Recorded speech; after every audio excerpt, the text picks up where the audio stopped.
Welcome to Bible Study with Fred. I'm reading Proverbs chapter 12, starting in verse 1 today. And let's begin. Whoso loveth instruction loveth knowledge, but he that hateth reproof is brutish. This theme has been repeated over and over in Proverbs so far. If you appreciate instruction, you appreciate knowledge, and knowledge can have a profound effect on your life.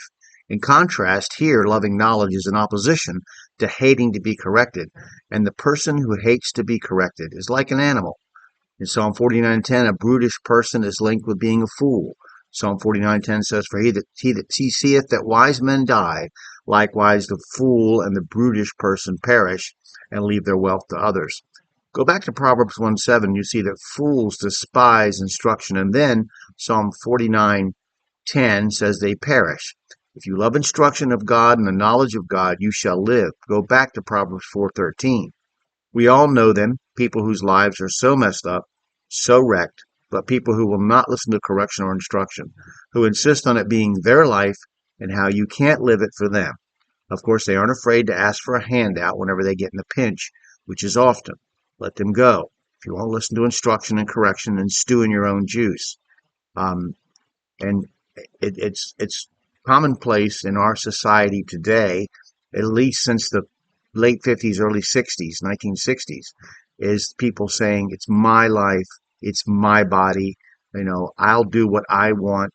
They don't want to hear anything you have to say. They don't want to hear any warning. We have this libertarian leftist belief in radical bodily autonomy, where we can say we can do anything to our body or with our body we want to, but then we also say no one else has anything to say about it, which that's not true from a conservative point of view. There were laws against suicide. There were laws against deliberately harming yourself. Attempting suicide was illegal. You're a member of a community. You're not just an individual. And people have become to the point where they won't hear. It went from wanting freedom to just simply refusing to listen to anyone, refusing to listen to the advice of elders, refusing to listen to the advice of experts. We've now got to the point where conservatives and liberals alike simply don't want to hear what somebody who studied something has to say. Yes, we've been lied to quite often. Yes, some very questionable things have been done to us. We should have skepticism. That's healthy.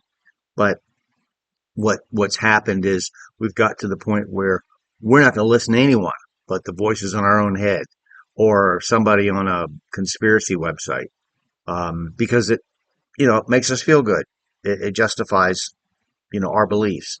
So we have really degenerated, come a long way. I mean, there's a balance to be had. To love instruction, to love knowledge, to want to know something, to want to know the truth, um, is essential. And to be a good Christian, to have a Christian life. But if you hate reproof, if you hate correction, if you just despise being shown that you've made a mistake or you're thinking wrong, um, then it's pretty bad. It's a pretty bad testimony. All right, so we'll stop there. We've just gotten to verse 1 of Proverbs 12. I'm sure you have a lot of opinions about this verse, and you're welcome to put them in the comments. You know, you don't have to agree with me at all. You might think everything's hunky dory today. That's great. I just want you to have an opinion. I want you to open your Bible and let God speak to you through His Word. That's all I'm asking. I hope you'll read your Bible, study your Bible, cross-reference the verses, and pray to God for wisdom and understanding, and then share that interpretation that you've got with somebody else. And let's talk about it. All right. Thank you.